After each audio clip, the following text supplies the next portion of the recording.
So we'll jump straight in. We've got an interesting topic this month because, Ed, you sent out one of your Friday tips a couple of weeks ago, and the topic was bottom-up versus top-down management. And it got quite a bit of response and quite a bit of intrigue from people who had read through it. And it makes sense because it's a very interesting topic, and it's one that we all struggle with in our firms in some way, shape, or form. So I thought, if you don't mind, Ed, we might start with yourself. And just to give everyone a little bit of context as to the background of where this management strategies come from, what it is, because some of the people watching may have not have read that email. So can you tell us a little bit about this whole topic of bottom-up versus top-down management? Sure, Brenton. As you probably know by now, I grew the practice from home, and I never had any leadership training or management training, and I just, sort of bumbled along. And if you don't manage your business properly, that's where it's going to hold you back. It's not how well you prepare a tax return, it's just how well you manage the people, the systems, the leadership you put into your organization. That's going to be the difference between success and failure. And failure I define also as, working very, very long hours with not the return on the time that you've put in. And I discovered that, and at about 600,000, I really hemorrhaged. And the next point is about $1 million. And when I look at the 2 points, it all comes down to top-down management or bottom-up management. What I mean by that is that if you don't have processes and systems and training and have a mindset of training your staff, then you can only control it by a top-down management. You're watching over everything, and you're making sure there's no mistakes, and you're covering everything off and all that. And the problem with it is that you run out of bandwidth. There's just not enough hours in a day to keep an eye on everything. So, I tried that, and you get away with it up to about 600 grand. And that's in Australian dollars for those who are overseas. You can, ensure nothing falls through the cracks by brute force. And that only lasts to about 600 grand. And then you'd be working very, very long hours. And that's not sensible to do that. And it's much more effective to do it from bottom-up management. And what I mean by that is that typically what happens with a practitioner is they hit about $1.2 million in fees and they hemorrhage. And if it's a $5 million firm, there's 5 partners. If it's $2 million firms, there's 2 partners. And part of the reason why they hemorrhage is because they're doing it by top-down management. And typically what happens is they see all the clients and all the traffic, we talked about traffic flow, comes to them, and then they delegate it down to the staff. And we all know that 80% of the traffic that comes into your organization can be handled by the team. But we want to handle all that first, and then we pass it, and we delegate and pass it down to the staff. Now, bottom-up management is flipping that on its head. It's going, well, if 80% of the traffic is going to end up with the staff anyway, just let the client managers direct all the traffic to the client managers, and then you get called in for the last 20%. So that if you do it that way, you can go beyond your $1 million per partner. You can go to about $5 million per partner and not get hemorrhaged at $1 million. But in order to do that, the people that are working with you, they've got to know systems and processes, and they've got to have an organization chart. They've got to know policies. They've got to know, boundaries upon which that they've got to work with. And typically when I see top-down management is where the partners spend 80% of their time with the clients and only 20% of the time with the staff. Okay, so bottom-up management means that you spend 80% of your time with your staff, making sure that they know, how to talk to the clients, how to do the work. And then the staff, the client managers, go and see the clients. And if each client manager runs a narrow and deep team like we've talked about in the programs to date, then each team should be able to run about $1 million in fees. And if you had a $3 million firm, that's 3 client managers, and each client manager should have around 5 grinders. So then you've got 3 teams. So the ratio between minders and grinders are 1 to 5 approximately. It's not an exact science, but Right. approximately. So if you had 3 teams, you've got 3 minders to 15 grinders. So 15 grinders are, with all due respect, are much easier to find.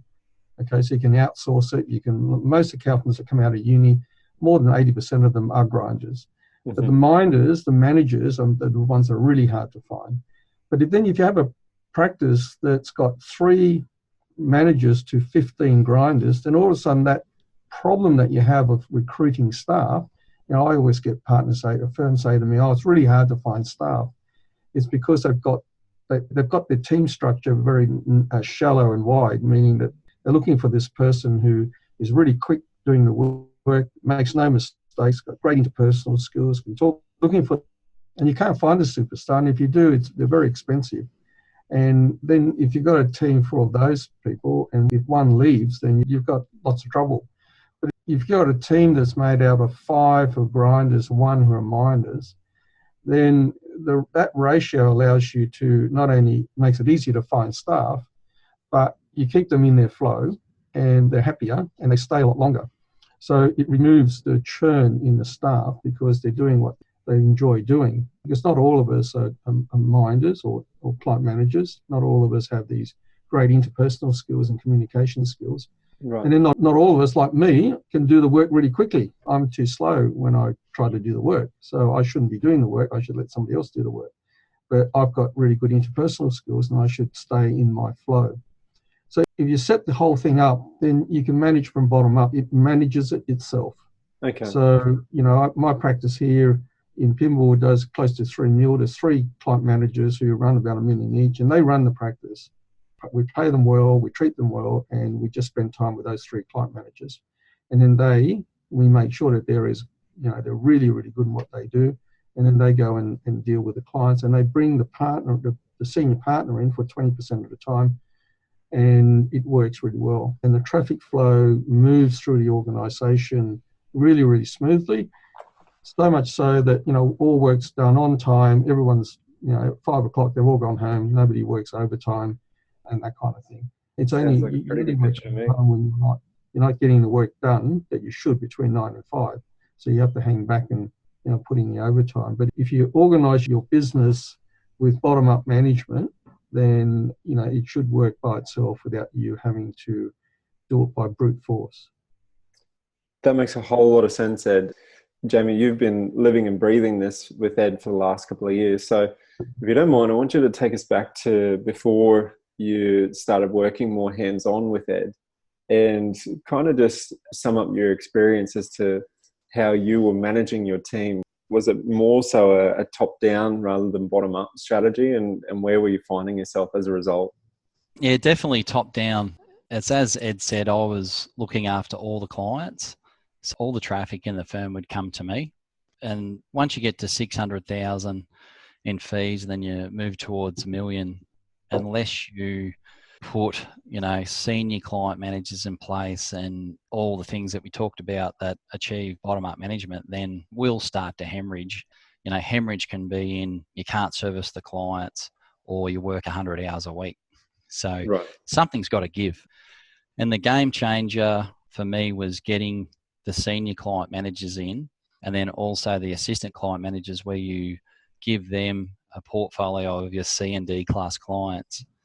But even more so nowadays, as we keep growing, is to really clone the senior client managers around the concept of leadership, but leadership in terms of the systems, procedures, and you get to the point where you have to educate the senior client managers that they have to spend 80% of their time with their team and 20%, with their clients.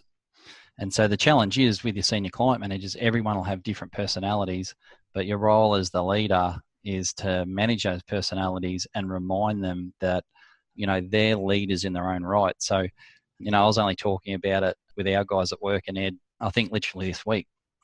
And we said, have a look at what Jamie's developed. Jamie's taken himself and developed, 3 leaders, if you like.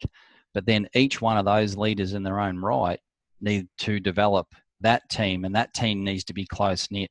So it's almost like a tree and a branch. And, you know, if you want to grow, as Ed says, you keep adding on the team.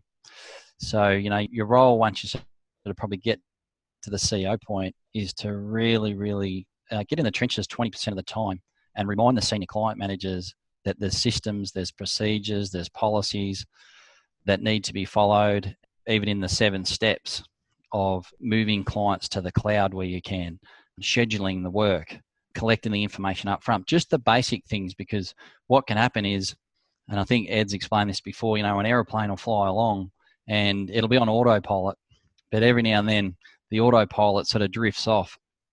And, you know, if you've got 5 client managers or 3, there's that 10 or 20% that you'll still need to step in, and you'll just oversee it with your dashboard. You'll see things going on where you'll need to step in and just get that autopilot and bring it back online so that everyone's focused on, you know, so that this business does run with bottom-up management, and that, you know, the senior client manager has a growing fee base, and it's not done by brute force, because brute force will only last so long. So my emphasis probably on the discussion is around the leadership and then cloning the leader. So, you know, it's almost a religion. We were talking about this week. It's almost like a religion of how the firm works, and then how the firm works, the smoothness, that develops the culture then, Brenton. Right. And, you know, it becomes just, we sort of call it, you know, within our practice, Skyify it, you know, Skyify it. So you can have a name, whatever it is, but it's important that the leader steps back in and keeps that plane on target with the senior leaders in the business, like the senior management group. Yeah. Okay.